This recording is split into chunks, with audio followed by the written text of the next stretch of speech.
Hey folks, Jim Thomas here, Fitness Management and Consulting, and I appreciate you being here at the channel today. And for those of you that have not yet done so, please hit that subscribe button. I appreciate it. And if you find the content that I provide beneficial, please hit that like button as well. Now, for you folks that are looking to learn more about me and looking to learn more about my company, please check out the links below. And while you're checking those out, there's a couple things on there I want you to take a look at if this fits you. Number one, we just released our gym management playbook. You'll find it under the courses section. And this playbook was really designed for folks that are thinking about getting into the industry to really give you a good introduction.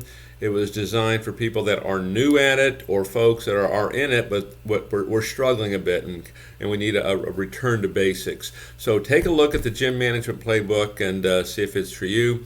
And the second thing, for the same group, if you're looking to open new facilities, if you have existing facilities, you need additional funding for marketing, for staffing, for improvements, click the funding link and you can potentially qualify for up to $250,000 in funding with no collateral required.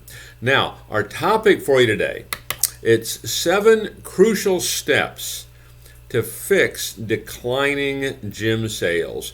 So if you're in a situation right now where your sales are declining, listen up. Perhaps these can be some things that you can take some action on that can improve this for you. And then even better yet, if your sales are not declining, take a look at these and let's make sure we have processes and systems in place to make sure we don't have to address this at this level. Okay, so let's get into it. Number one on the crucial steps to fixing declining sales is evaluate your business performance. Now, here's what I'm talking about here when I say evaluate your business performance. You're certainly going to know, right? Sales are down, right? Okay, well, there's an evaluation right there. But let's dive deeper into this. And this really gets back to really looking at your key performance indicators. It's looking at your numbers. It's doing the math on this. Let's make sure we're literally tracking every single thing, because one of the things that you want to be able to do is you want to be able to clearly identify where is the issue here. Okay, let's just say, okay, our sales are down. Okay, well, why are they down? Is our traffic flow down? Is our marketing not working like it did? Are we not booking appointments like we once did? Has our show percentage changed? What's our closing percentage look like? Are we not getting as many referrals at point of sale as we once did? So there's several things in there just right there that could be where the issue is. So the first thing we have to do is evaluate our business performance to know exactly what we're looking at here. Okay, and many times you can identify it that way and then take the following steps. Okay, so evaluate your business performance, know your numbers, do the math on this. Number two, overhaul your business plan, or maybe your plan of action even, but overhaul your business plan. I know a lot of clubs, when we very first start, it's a bit of a requirement, right, to have a business plan. If you're looking for funding, you can't get funding without it. If you're trying to sign a new lease, landlord wants to see your business plan, so you kind of have to have it, okay? And so if you're in that situation, you have it, and maybe sometimes we don't even have that. And so we don't always have the business plan. It's kind of like the thoughts in our head. And so what is the plan? How are we going to run this business? And kind of within that, what are the risks of this? And how do we mitigate those risks?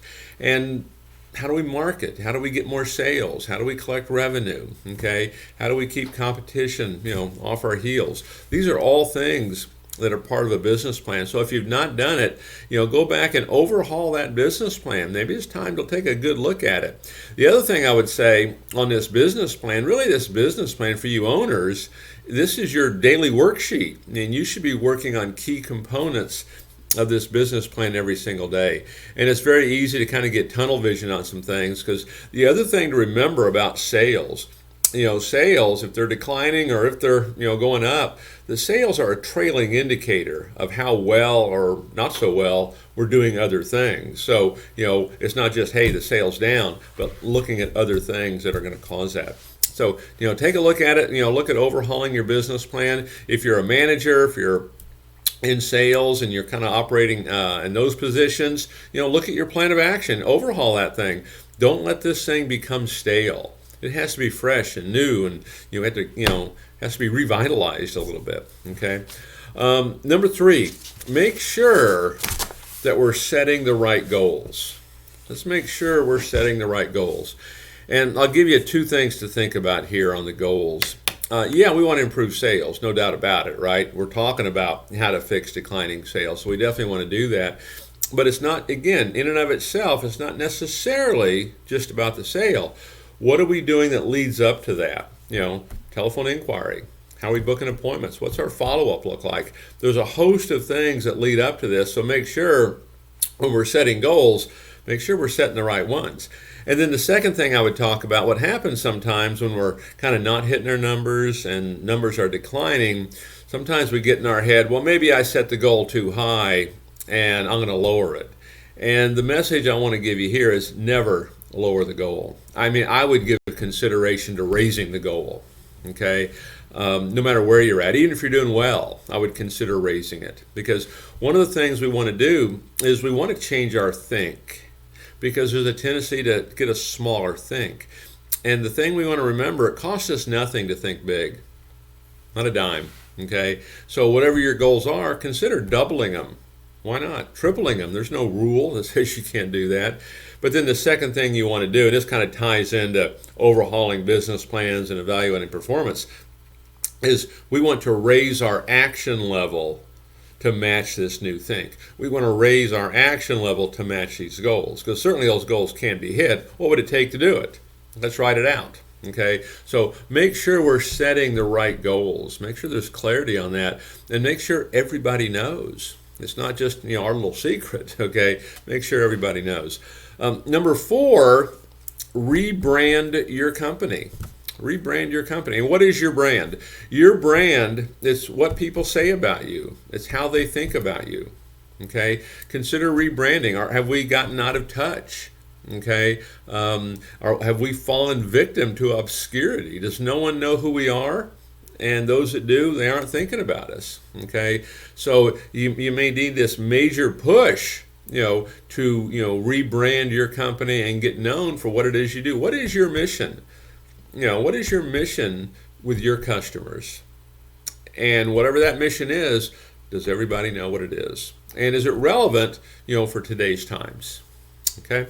Number 5, improve your marketing strategies. And I kind of touched on this a bit there with the branding, but we want to improve our marketing strategies. And again, the biggest issue with most independent facilities, no one knows who you are, and those that do don't have you at top of mind.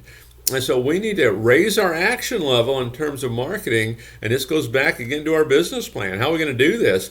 We want to be known by everybody. That's the goal. Everybody in our marketplace. Let's just say it's a 3-mile radius based on where you're at.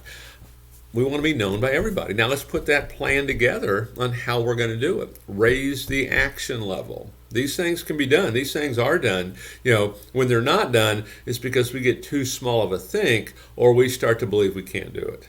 Okay, and I promise you that you can. Okay, and maybe you stumble at first, but stay at it. You'll make it. Okay, and then number 6, we want to leverage automation. Okay, leveraging automation, across the board. We do it with our recurring fees, right? Our monthly dues. We leverage that every month. That's debited. We're not chasing that down. It's automated. Make sure we're automating as much as we can. Now, when you do this, the caution I want to give you here is we don't want to take the human element out of this thing. The human element's crucial to really grow in sales. But what you want to do is you want to automate, your marketing and your promotion and your follow-up and all these things, because what does it do? It really supercharges your sales effort. It really scales it. I mean, it's kind of like, Henry Ford, when he started building cars, the assembly line. All of a sudden, instead of just one at a time, they could just mass produce these things. And manner of speaking, that's what you can do with technology. It's what you can do with automation, is you can mass produce it. And this is how you can double your goals, triple your goals, and change your think and get these things done. And sometimes you have to take a chance. Sometimes you have to look at things. Well, hey, how would this work? How would this work? When's the last time maybe Y'all did a big corporate sale in your area. How many companies are doing group of sales and things of that nature? It's a great way to exponentially, grow what you're doing. So take a look at these 7 crucial steps to fix declining sales. If your sales are declining, take a look at them.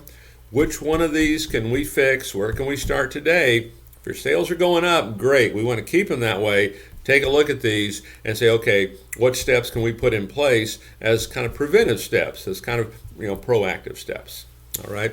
So, folks, I appreciate you being here today. Again, my name's Jim Thomas. My company's Fitness Management and Consulting, and you can again learn more about my company in the links below. And I look forward to seeing you all in that next video.